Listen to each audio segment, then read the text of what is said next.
കമ്മ്യൂണിസ്റ്റുകാരുടെ ശ്രദ്ധയ്ക്ക്. കേരളത്തിലെ എല്ലാ കമ്മ്യൂണിസ്റ്റുകാരും ശ്രദ്ധയോട് കേൾക്കുക. ഇപ്പോൾ നടക്കുന്നത് രണ്ടാം ഭരണമാണ്. ആകെ തകർച്ചയാണ്. ഒരു ഹോപ്പുമില്ല. അഴിമതി വാനോളം, കട്ടുമുടിക്കൽ വാനോളം. ഇങ്ങനെ നിൽക്കുമ്പോൾ നമുക്കിനി എന്താണ് നമ്മളുടെ മുന്നിലുള്ള മാർഗം? നിങ്ങൾ കാത്തിരിക്കണം. BJP അല്ലെങ്കിൽ കേന്ദ്രം ഭരിക്കുന്ന പാർട്ടി നിങ്ങളെ ഇനിയും ജയിപ്പിച്ച് മൂന്നാമതും ഒരു ഗവൺമെൻറ് ഉണ്ടാക്കാൻ ശ്രമിക്കും. അതോടെ തീരും കമ്മ്യൂണിസ്റ്റ് പാർട്ടി. അതുകൊണ്ട് ഇനി വരുന്ന ദിവസങ്ങൾ ഒന്നും ചെയ്യാതിരുന്നാൽ മതി. മനോഹരമായി നിങ്ങൾ തോക്കും.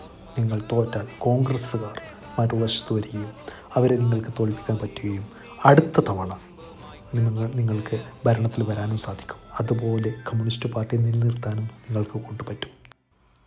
അതുകൊണ്ട് ഇനി വരുന്ന ദിവസങ്ങളും ഇപ്പോൾ ചെയ്യുന്നത് പോലെ ഒന്നും ചെയ്യാതെ കുറച്ച് ദിവസം കൂടി വെറുതെ ഇരിക്കണമെന്ന് ഞാൻ അപേക്ഷിക്കുന്നു.